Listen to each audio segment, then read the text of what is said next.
Assalomu alaykum hurmatli kuzatuvchilar. Bugungi podkastimiz mehmoni Alkawsar logistika kompaniyasining owneri Jasurbek aka. Jasurbek aka, assalomu alaykum. Xush kelibsiz. Assalom. Xush vaqt bo'ling. Bizda podkastimiz mana shu truck biznes egalariga yetarlicha maslahatlar, ularda misol uchun hali endi kompaniya ochaman deganlarga yoki bu biznesda tajribasi kamlarga qolgan anchadan beri bu sohada ishlayotgan tajribali mutaxassislarni kompaniya egalarini maslahatini yetkazishdan iborat.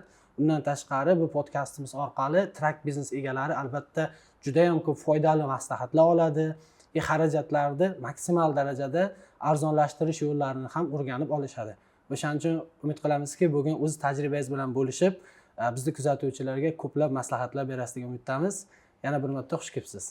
Rahmat. Xush vaqt bo'ling Jasurbek. Jasurbek aka, birinchi navbatda o'zingizni kompaniyasi haqida qisqacha tanishtirib o'tsangiz, qachon ochgansiz, o'zi bu sohaga qachon kirib kelgansiz? Xo'p, men ismim Jasurbek, familiyam Haydarov. Bizning kompaniya Alkawsar Prime LLC. Men o'zim bu biznesga, logistika biznesiga 2012-yilda kirib kelganman. 2012-yil shu boshlarida oddiy haydovchilikdan boshlab, u paytda Unlimited Carrier degan kompaniyalar bo'lardi. Shu kompaniyada ishlab, keyinchalik o'zimning traklarimni olib, traklarimni ko'paytirib, o'zimning kompaniyamga asos solganman. Hozirda Illinois shtati Chikago shahrida faoliyat yuritamiz. Tushunarli. Demak, sizning faoliyatingiz birinchi haydovchilikdan boshlangan. Shundan hozir kompaniya ochib yurgizyapsiz, to'g'rimi? Tushunarli. Demak, bizada o'sha truck biznesidagi misol uchun eng qiyin bo'ladigan holat bu ana shu katta investitsiya talab qiladigan biznesda. O'shaning uchun juda ko'pchilik bu biznesni riskiga boshlab olishga qiynaladi. Men juda ham hozirgi yaxshi case aytdingiz, o'zim haydovchi bo'lib boshlaganman. Ana shu kapital muammosini qanday hal qilgansiz? Ya'ni investitsiya muammosini. Sizga misol uchun partnyorlaringiz bilan boshlaganmisiz yoki o'zingiz truck haydab daromad orttirib kirib kelganmisiz bu biznesga? Bu biznesga avvalo men Andijon viloyatidagi Narxoz institutini bitirganman. Men o'zi yo'nalishim soha menejmenti, boshqaruv fakulteti. Amerikaga kelgan vaqtimda o'zi birdan kompaniya ochishni niyat qilganman, reja qilganman. Lekin ustozlarning maslahati bilan avval sen mana shu o'zing taxminan ochgandan ko'ra avval o'sha kompaniyada oddiy ishchilikdan boshlab hamma nuqtalarni o'rganib, boshqa qilib, o'zing ana shu kerak bo'lsa warehouse ga borish, u yerda bo'ladigan muammolar, driver bilan receivingdagi muammolar, shippingdagi muammolar, yo'ldagi bo'ladigan muammolar, wait stationdagi polislar bilan bo'ladigan muammolar hammasini o'rganib turib, keyin o'zingning kompaniyangga asos solsang, keyinchalik muammolarga uchramaysan, qiyinchilikka uchramasdan bardavom bo'lish yaxshi bo'ladi deb maslahat berishgan. O'shaning uchun oddiy haydovchilikdan boshlaganman.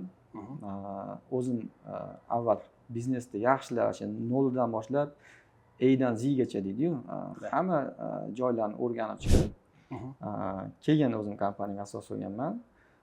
Shu vaqt mobaynida kompaniya uchun investitsiya ham to'plaganman. Ya'ni haydovchilik faoliyatidan investitsiya to'plab borgansiz. Yana ham bizlarga etap aniq qilib aytib bera olasizmi? Mana misol uchun men truck driverman, haydovchiman deylik. Nima qilishim kerak? Birinchi bosqich, birinchi qadam menda nima biznes ochish uchun, ikkinchi qadam nima? Ochganimdan keyin qanaqa davom etsam bo'ladi? Shuni qadamma-qadam boshidan o'tkazgan odam sifatida yana oson yo'llarini bo'lsa aytib o'tsangiz.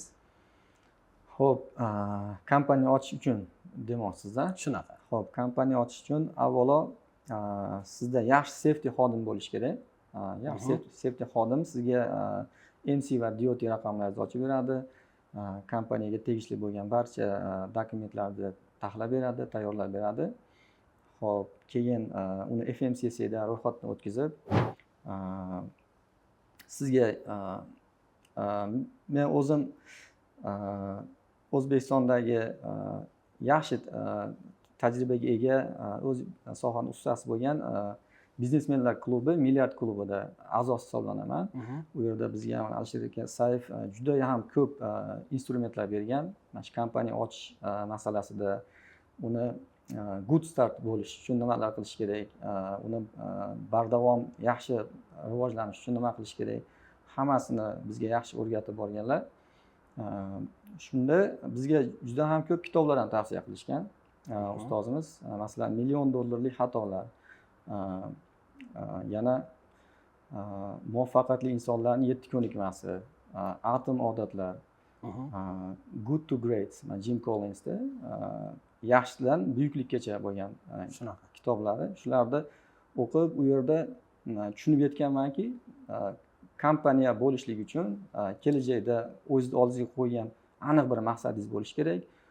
U maqsadlarni kerak bo'lsa 15 yilga, 10 yilga, 5 yilga, yillarga va oylarga, kerak bo'lsa kuningizgacha qiladigan ishlaringizni hammasini qog'ozga yozib chiqishingiz kerak. Va ikkinchi o'rinda sizga yaxshi bir jamoa bo'lishi kerak. Albatta. Komandani, zo'r komanda to'plash kerak va mana shu har bir jamoa a'zosi o'z sohasini ustalari bo'lishi kerak. Va qiladigan ishlari aniq bo'lishi kerak. Mana shularga e'tibor bergan holatda kompaniyamizni ochganmiz. Alhamdulillah, mana kompaniyamizni ochganimizga mana 10 yildan oshdi. Allohga shukr, yaxshi natijalarga erishib kelyapmiz.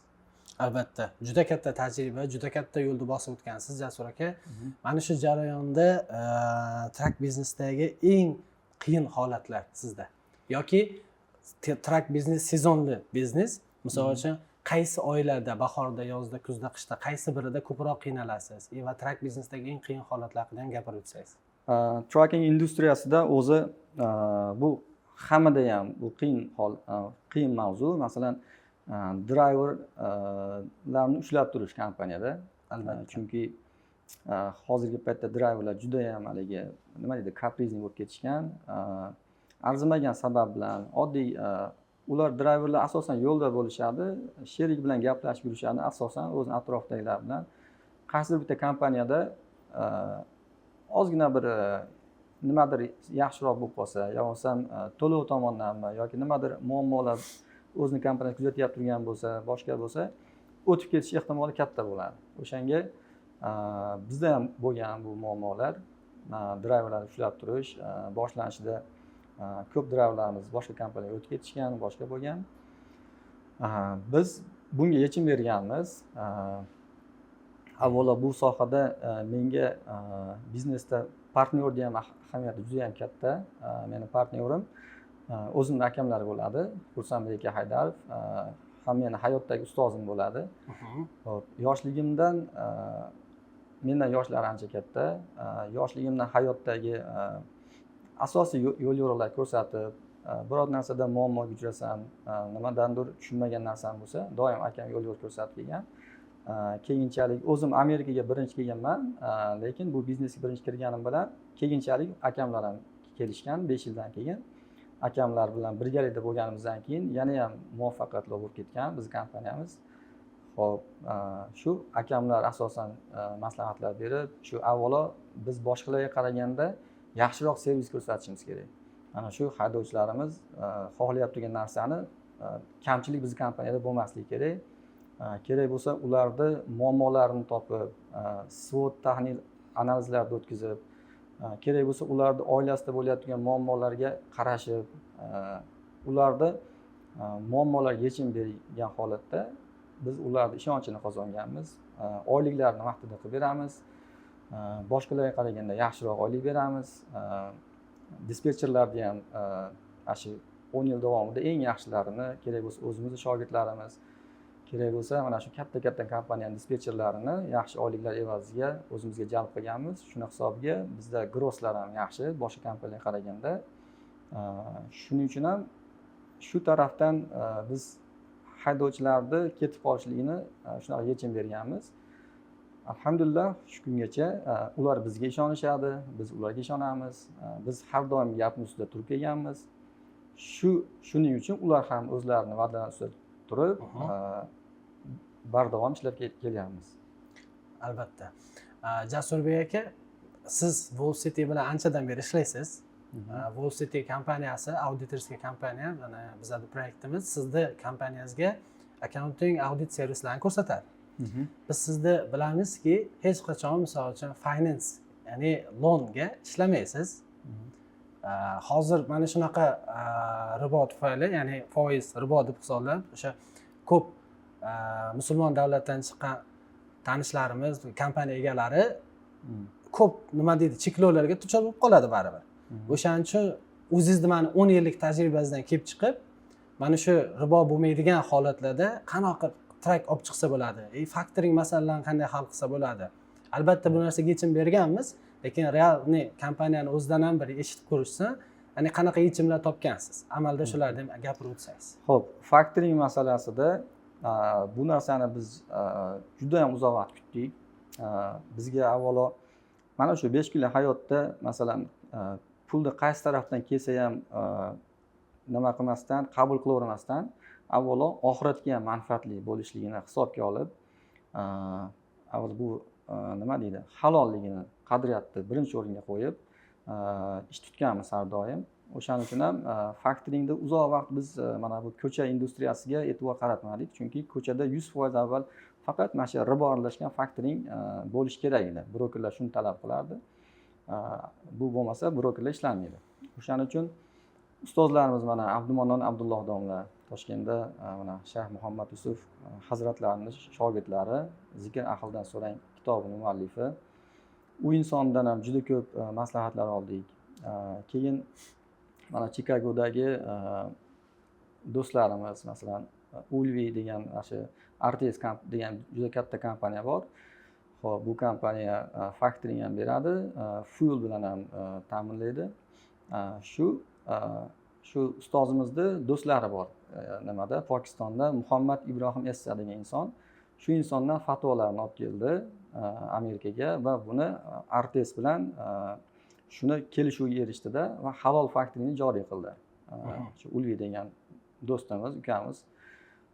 Shu halol factoring masalasi hal bo'ldi va bu bilan mana 1 yildan ko'p vaqtdan beri ko'cha sohasiga ham fokus qaratganmiz. Bu masala hal bo'ldi. Endi halol financing track masalasida biz asosan o'zimizni pulimizga keshga track sotib olganmiz. Ko'chada kreditlardan olmaganmiz. Xo'p, yaqinda bu masalalarga ham mana nima deydi? Allohdan chin qalbdan so'rab turib, taqvo bilan izlanishda davom etadigan bo'lsa, haromga yurmasdan Alloh bir kun yechimini beradi hammaga ham. Bandasi so'ragan narsani beradi va uni barakotli qilib berib qo'yadi.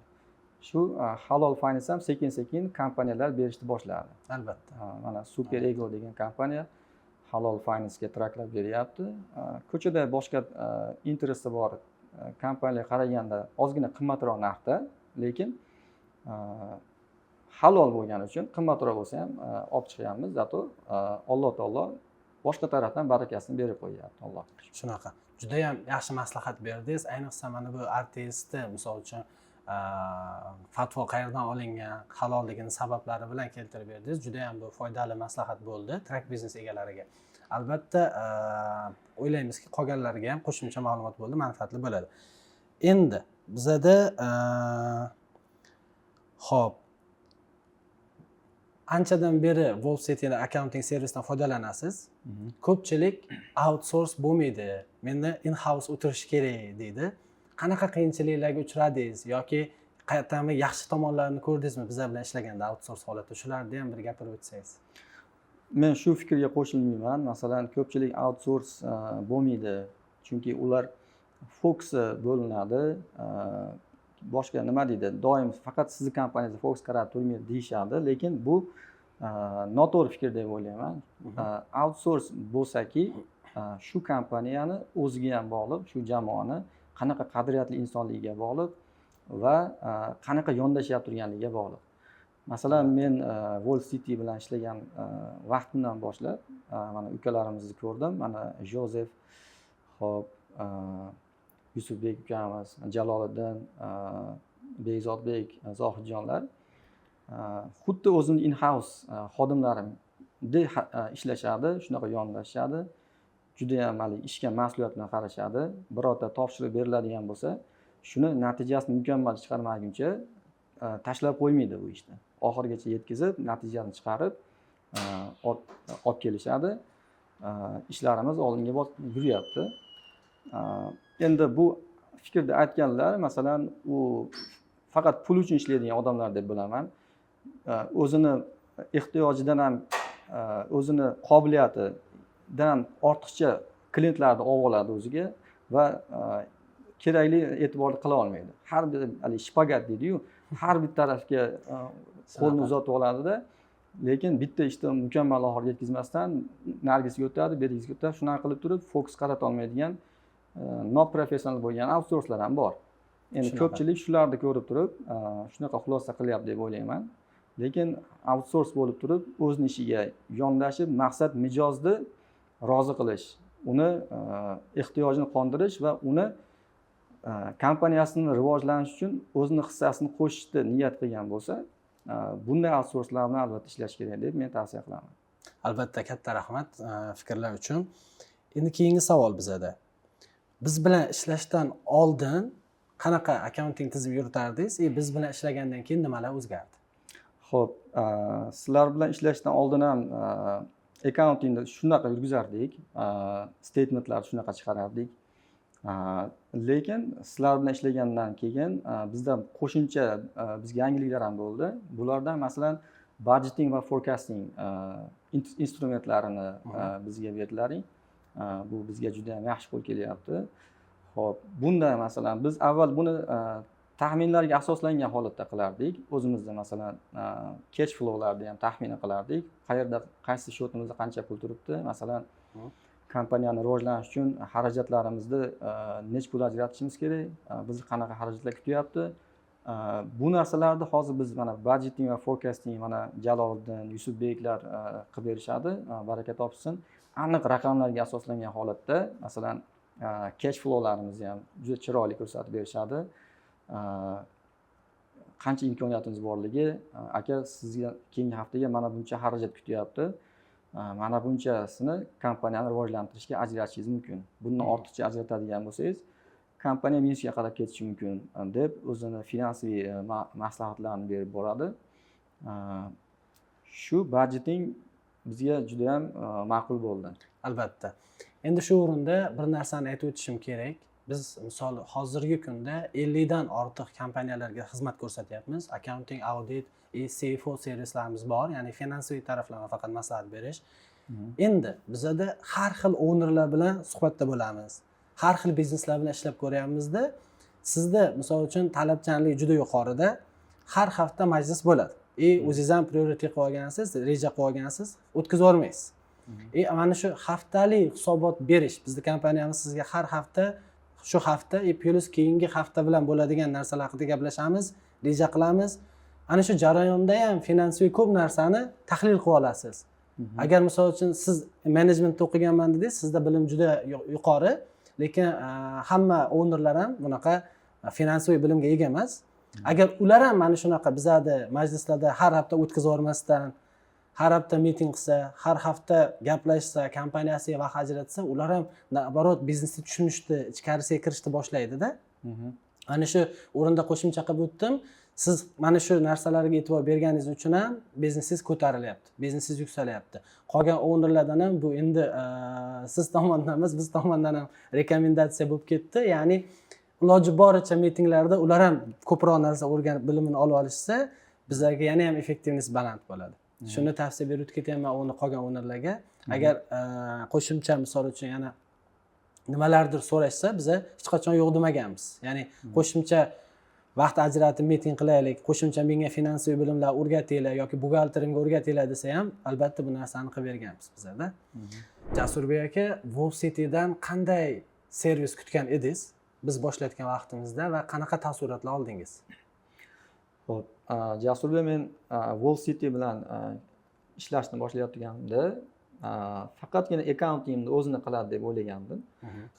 Lekin aslida biz ishni boshlaganimizdan keyin shu ish jarayonida men shularni kuzatdimki, WorldCity faqat accounting emas va balki boshqa bir qancha yo'nalishlarda ham meni kompaniyamda rivojlanish uchun katta hissalarni qo'shib boryapti. Masalan, o'zingiz bilasiz, biz ko'cha bilan ishlaydigan kompaniyalarda, Midwest, East Coast taraflarda to'l invoyslar, haftalik invoyslar juda ham ko'p keladi.